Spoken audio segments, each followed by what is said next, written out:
Hello বন্ধুরা, good morning. সবাই কেমন আছো? আশা করছি সবাই ভালো আছো, সুস্থ আছো। আমার এই ছোট্ট পরিবারে নতুন আরও একটি ব্লগে তোমাদেরকে অনেক অনেক স্বাগত আর অনেক অনেক ভালোবাসা। এখন ঘড়ির কাঁটায় বাজে ওই সকাল 7টা বলবো না, 6:30। এখন থেকে তোমাদেরকে সাথে নিয়ে আজকের ব্লগটা শুরু করলাম। আশা করছি আজকের ব্লগটা তোমাদের ভালো লাগবে। তো সকালবেলায় ঘুম থেকে উঠে যখন এই ঝলমলে রোদ্দুর দেখছি, বেশ মনটা ভালো লাগছিল। অনেক দিন পর আবার সকালবেলা রোদ্দুর দেখলাম। সকালবেলা প্রত্যেক দিনই বলতে গেলে ঘুম ভাঙে বৃষ্টি দেখেই আর কি। তো আজকে দেখছি বাইরে ভালোই রোদ, মনে হচ্ছে আজকে আর বৃষ্টি হবে না, কারণ সকাল থেকে তো একদম আকাশ পরিষ্কার। আর আকাশটা সেই পুজো পুজো ভাব, একটা মনের মধ্যে একটা আনন্দ কাজ করছে, বেশ ভালো লাগছে। যাই হোক, উঠেই আগে ঘর চালানগুলো মুছে নিলাম। মা তো অনেক সকালে উঠেছে, উঠে বাসি বাসন যেগুলো ছিল সেগুলো মেজে নিয়েছে, নিয়ে আর ওই ঘরে বসে বসে ফোন ঘাঁটছে। তবে দালানটা ঝাড়ু দিয়ে নিয়েছিল, তো আমাকে আর ঝাড়ু দিতে হয় না। তো এখন এই দালানটা মুছে নিচ্ছি। আর ঘরটা এখন মুছবো না, ঘরে এখন হাজব্যান্ড মেয়ে ওরা সবাই শুয়ে আছে, তাই ঘরটা পরে মুছবো। ওরা উঠে পড়লে তারপরে মুছবো। আজকে হচ্ছে সংক্রান্তি, তো পুজো করতে আসবে, তাই জন্যই এত তাড়াতাড়ি ঘুম থেকে উঠেছি। তারপরে বাপি আছে, মা আছে, রান্নাবান্নার একটা ব্যাপার আছে, তাই জন্য একটু তাড়াতাড়ি উঠলাম। আর বাউন ঠাকুর তো 9টার মধ্যে আসবে বলেছে, তো 9টার মধ্যে ঘরের কাজকর্ম সব সেরে নিয়ে ঘরের পুজোটাও তো আমাকে করতে হবে, তাই জন্যই আর কি তাড়াতাড়ি ওঠা। দেখো না, সার্ফের প্যাকেটটা কেটেছি, কিন্তু ঢালার মতো কোনো রকম জায়গা পাচ্ছি না। তো আগের যে কৌটোটা ছিল ওটা তো ভেঙে গেছে, তোমাদের বললাম, খুবই অসুবিধা হচ্ছে। কালকে তবে সলভে গিয়েছিলাম, কিন্তু সলভে সেরকম মনের মতো একটা কৌটো পেলাম না যে কিনে নিয়ে আসবো, তাই আবার কেনা হলো না। দেখি একদিন হাজব্যান্ডকে আর কি বলবো। আর এখনও হচ্ছে কাজকর্ম সেরে নিয়েছি, বাসি কাজ বলতে আর কিছু নেই। নাইটিটা চেঞ্জ করে নিয়েছিলাম, আর নিয়ে হচ্ছে এখন আলু কাটতে বসেছি, টিফিন তৈরি করব। সকালে টিফিনে আজকে চাউমিন বানাবো, তো আমি কেটে কুটে রেখে দেবো, মানে আলুটা ভেজে দেবো, চাউমিনটা সেদ্ধ করে দেবো, দিয়ে চলে যাব চান করতে। মাকে বলবো যে এগুলো বানিয়ে নিতে, কারণ আমি যদি এগুলো বানাতে যাই তাহলে লেট হয়ে যাবে। মা বললো যে শুধু চাউমিনটা একটু সেদ্ধ করে দে, আমি পারবো না। তো মা না চাউমিন সেদ্ধ করতে গেলে কী করে, একটু বেশি নরম করে ফেলে, তাই একটার মধ্যে আর একটা জড়িয়ে যায়। তাই জন্য আমাকে বললো, তো আমি সেদ্ধ করে আর জোগাড় করে রেখে যাব, মা বাকিটা করে নেবে।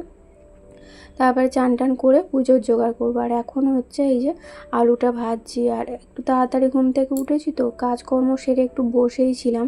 তো ঘরটা যেহেতু না মোছা হচ্ছে, আমি চান করতে পারছি না, কারণ চান করে তো আর বাসি ঘর আবার মোছা যায় না, মানে মোছা যায়, আমাকে আবার সেই নাইটি চেঞ্জ করতে হবে। তাই ভাবলাম একবারেই আর কি সব পরিষ্কার করে নেবো। তারপরে বিছানাটা পড়ে আছে, সেটাও তো গোছাতে হবে। আর বৃহস্পতিবার পুজোও করতে হবে, ঠাকুরের বাসনটাও মাজার একটা ব্যাপার থাকে বৃহস্পতিবারে।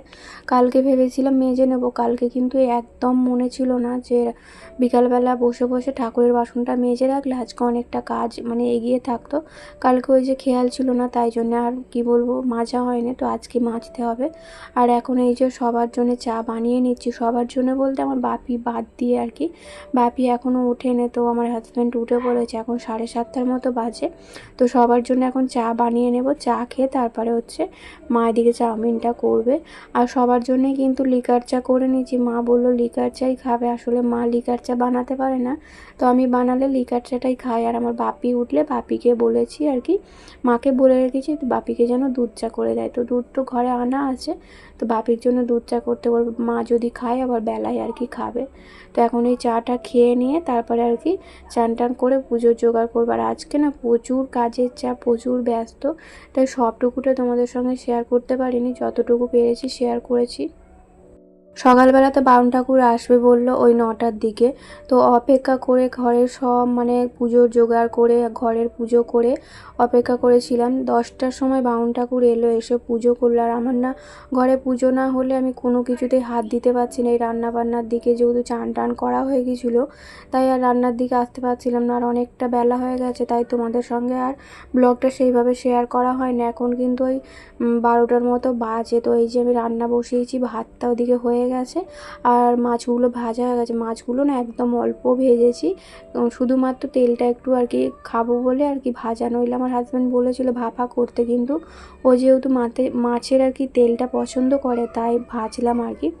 আর এই যে কালকে লতি এনেছিল, আজকেও কিন্তু একটু লতি এনেছিল, তো সব মিলিয়ে অনেকটাই লতি হয়ে গেছে।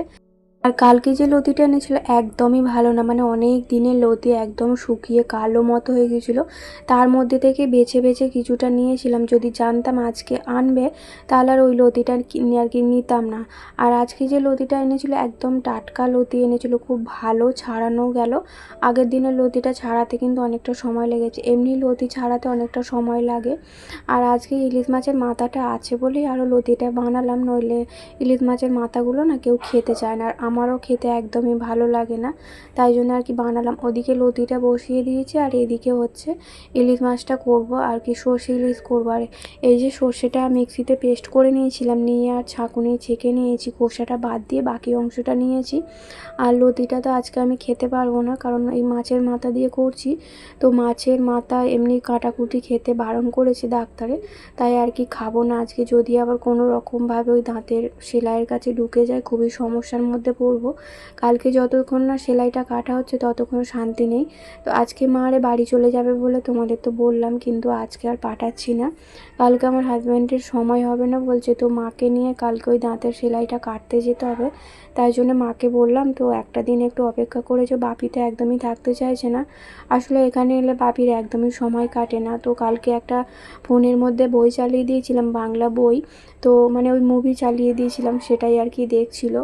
আর আজকে তো আমার ফোনের কোনো রকম কাজ এগিয়ে রাখিনি, মানে ওই ঘরের কাজকর্ম সারতে সারতে, যেহেতু বাউন ঠাকুর বেলা 10টার সময় এসেছে, আজকে সমস্ত কাজে লেট হয়ে গেছে। এখন কটা বাজে জানো, এখন প্রায় 2:30-3টের মতো বাজতে চাই। মেয়ে এখনও স্কুল থেকে আসে না, আমার কিন্তু ঘরের কাজও এখনও শেষ হয়নি।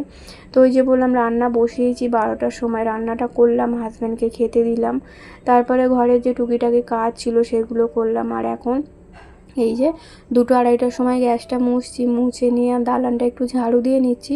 সেই সকালবেলা পরিষ্কার করা হয়েছিল, তো এখন একটু নোংরা নোংরা মনে হচ্ছিলো, তাই ভাবলাম একবার দালানটা ঝাড়ু দিয়ে নিই, তারপর হচ্ছে বাপিকে খেতে দেবো। আর আমার তো সকালবেলায় চান হয়ে গেছে, তো এখন আর চান টান করবো না, একবার ভাবছি সন্ধ্যেবেলার দিকে একটু চান করে নেব।